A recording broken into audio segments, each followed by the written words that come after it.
welcome back to Mornings Don't Have to Suck, your go-to AM motivation and mindset podcast to start your day without the dread. In the short time we have together, you might just learn something new about yourself and how you can approach your day from a new and clever perspective. My name is Kaylin, your host, founder of Live Your Clever Life Coaching, and as usual, we will jump right into it today. I figured we would talk about something that we are guaranteed to be plagued with at some point in our life, especially in this day and age. And that is how to reclaim your motivation and or still show up when you feel off, when you feel behind, when you feel gross, when you just don't feel like it. Insert description here, right? I was feeling that way this week. So I was like, well, if I'm feeling it, I am probably not alone. So let's take it to the podcast and see what the people think. So first thing we're going to talk about today is really just the fact that this can come out of nowhere. And I want to preface this with, this is not covering like true diagnosis, things like that you're dealing with. This is mostly for basic things that you can apply. If you wake up and you're feeling icky outside of all that, life coaches are not, we do not diagnose, so something to say there. But this can really, like I said, happen out of nowhere, right? And when it does, my recommendation to you is to not immediately jump to beating yourself up for feeling the way that you do, for shaming yourself, because waking up feeling off or weird is very normal. Our bodies, they're physical, right? So a lot of things happen and we are completely unaware of them, and aware of what is going on in our different systems. So be mindful of that. I think a lot of the time we like to blame ourselves immediately for how we feel physically, when some of the time it's out of our hands. It's a couple of things that can make you feel off that I think we don't think about or we are too aware of. Not enough sleep. Pointing to a few of you out there. Not enough sleep, not drinking enough water.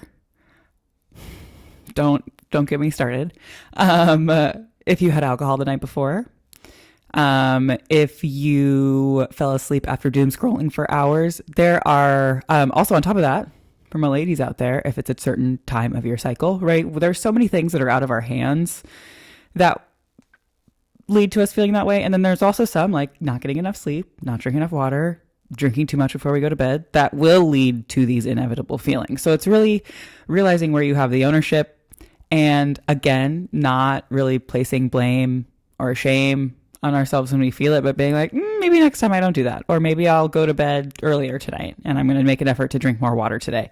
Very small, simple things that we like to ignore because we know how to live and this is our life, right? But when we're actively experiencing these things and letting it happen, these are the ways we get out of it, right? So what we don't realize a lot of the time is that the physical feelings that we have, the being run down, the being exhausted, the feeling of being off or whatever, again, whatever description or adjective you want to tie there, we end up blaming ourselves. And I know I already mentioned that, but this is a big deal for me specifically because there's so much time that a lot of you out there are wasting blaming yourselves for things that are out of your hands. And even if they're in your hands, what does blaming yourself really do? There's a difference between blaming yourself and taking responsibility and holding yourself accountable. So don't get those confused. I'm waving my finger a lot today. I apologize. Oftentimes, too, we do this while being in full control of the things that are leading to us not feeling well. I know I keep bouncing back between what we do have control over and what we don't, but like, there's so much clear evidence to if you go to bed late, you're going to wake up tired.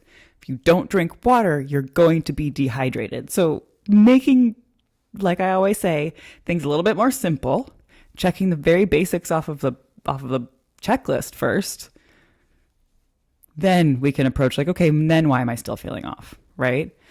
On top of that, let's think about a day when you've woken up tired and you feel it.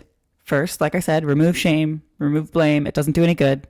Second, what is the true source of this feeling, right? So assess, did I go to bed on time? Did I have enough water yesterday? Did I eat things that you would usually make me feel good? Did I drink? Blah, blah, blah. And then ground the feeling in that fact. Take it out of your head. It's not something that is you. It's just something that is happening in the moment. So when we acknowledge the connection of a feeling, physical or mental, with a true fact, rather than with oh, it must be me, it gets out of your head. It takes that pressure off of you because one, the pressure's not supposed to be on you like that anyway. And two, when you tie whatever a feeling is to a fact, it doesn't have as much power anymore. And that applies across a lot of different feelings, which I'm sure I'll talk about at some point. But things to think about, because yes, there are things that we don't have control over that impact how we feel. But 9 times out of 10, when we feel bad, it's because of something we have forgotten to do, something that we need to do, caring for ourselves properly, that type of stuff. Ways to get you out of this funk. I know that sometimes it spans more than just one morning or one day or 1 week, especially in this economy. So let's talk through a couple things you can do to get yourself out of that, bring yourself back to life, whatever it is for you. Switching up your routine. Let's talk about that. For example, I go to Sculpt yoga, and then I also teach spin pretty regularly. I've noticed in the last couple of weeks, I've been feeling a little bit off. Teaching has been strong. In class in Sculpt, I've been strong, but I've just been so sore. And I just feel like I'm not recovering very well. And so this week I went, let's just do something different. Instead of trying to fight for my life and go to another class today, let's just go to get a guest pass to a gym and go walk on the Stairmaster. It'll switch it up. It'll exhaust me and I should be good to go, right? So I did that. I honestly feel great. Will I need a nap later? Yes. Did I make it to 5 minutes and go, oh my gosh, this is not going to be good? Yes. But did I go to 25 minutes before stopping? Also, yes. And today I was just walk as long as you can. We're not really going for gusto. We don't need to go 60 minutes out the gate, but 25 minutes, I'll take it. Side story, just because I'm only mildly bitter about it, but I'm owning it, so it's fine. While I was at the gym, I went to a local LA Fitness. I used to manage an LA Fitness, so whenever I go in there, I'm like, I did the Stairmaster for my 25 minutes, right? Almost didn't make it, but I prevailed. I got to the 20th minute, was like 5 more, 1 more song, we'll be fine. Then I went to get the cleansing wipes, wiped off the Stairmaster, was in such a hurry that I left and did not grab my beloved emotional support water bottle. I realized within 20 or 30 minutes that I had left it there. I called. It was no longer there, meaning that somebody had taken it for their own, which gross, but to each their own. I had a moment where I didn't have any physical reaction. So look at that. But on top of it, I really went, wow, couple years ago, me would have been absolutely furious. I would have tried to find somebody to blame. I would have been like, I'm hunting them down and I will. But today I went, I really like that water bottle. But who left it?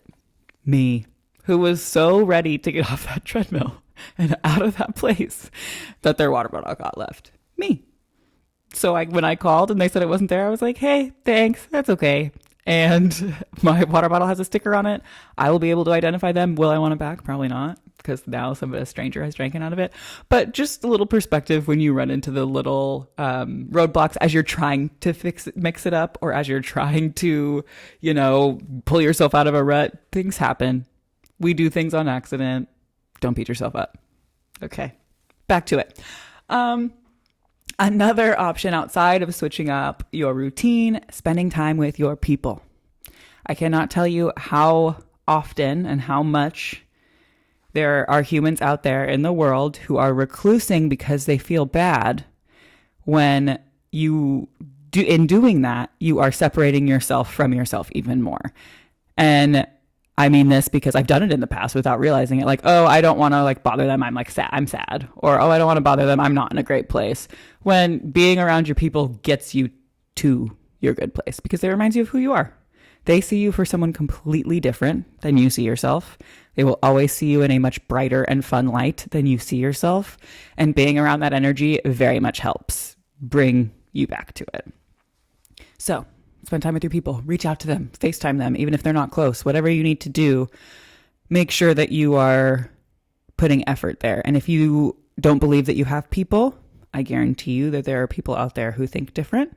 There are online forums out there. You can find your people there. In today's, world, we have a lot at our fingertips. So keep that in mind. And then, of course, I was going to say lastly, but it'll be like two-parter. Hydrate. I am the water monitor. I've been the water monitor since 2014, 2015. I'm always making sure people drink enough water. So it's very easy to tell if you're not drinking enough water, if you tend to forget things, if you have headaches a lot, if you feel tired, if you feel run down, if your stomach hurts, if when you drink caffeine, you get that little pit thing in your stomach where you think you need more caffeine, you just need water and food. So drink your water. And lastly, do something that reconnects you to you. And I've said that before, and someone was like, well, I don't know what that is. Stop. Get out of your head. You do. Because what are the things in your life that make you feel the most alive? Maybe it's listening to a certain song or a certain band. Maybe it's going for a walk and just being outside, being in nature, seeing the trees flow in the wind, hearing birds chirping, hearing your feet crunch on the gravel. Those things are very powerful, and we have really made them so small to where it doesn't feel like it would do anything. It does. So get out for a walk. Sauna and cold plunging, one of the most relaxing things in the world. It doesn't sound like it would be because you're going hot, freezing, but there is a process to it. And if you do it for an hour, 2 hours, you could shut your eyes for the rest of the day and just feel so wonderful. So I recommend it if you haven't done it. Working out, for some people, that's how they reclaim it. That's how it works for me. Once I discovered it, I was like, you just need an outlet for some things. Got it. So move your body. Going to see live music, also something I love to do, and something that switches up things for you and resets your nervous system, especially if it's a band that you love or an artist that you love. So look up some concerts, live music, whatever it is near you. I highly recommend traveling. Remember, change of scenery is very good for us sometimes. Traveling to see new things is very good for us mentally, physically, and emotionally. So add something to the cal, start saving if you need to. And then whatever it is that makes you feel more you or the most you, do more of that. Oftentimes when we reach these ruts or we reach these, like the top of the hill where you feel like you can't go anymore, it's likely because just a little bit more up there, you're about to get a little bit stronger at something. And I should say, you're not doing enough of the things that you love and the things that ignite you inside. Take away what you will from that today. I have always been that person in the friend group who, when met with something terrible, I just go, we'll figure it out. And people often get mad at me for not being angry or being negative right away. And it's mostly because that doesn't serve me. I learned long ago that energy just makes me not feel very good. So instead I go, well, I'm sure there's a solution out there. Even if I don't know it now, I'm sure I'll figure it out. So I know that if you're listening to this and you don't have that same mindset as me, you're probably like, wow, girl, you're annoying. We get it. But I might be annoying, but see if any of these strategies work for you, because it's just like that one trend going around right now where it's like, I have bad news. Waking up early, drinking enough water, eating right, and working out does make you feel great. Okay? So I'm not the only one saying it. With that, have a wonderful, wonderful day. This is my 20th episode. Pumped about that. Snaps for that. I am headed out on a 2-week vacation, so I will be out of the country. I am planning on pre-recording a few for you all, but in the event that doesn't happen, I will be back first week of April. Other than that, have a wonderful day. As usual, give someone a little bit of love, give someone a little bit of light, and take care of yourselves today. And I will see you back here soon.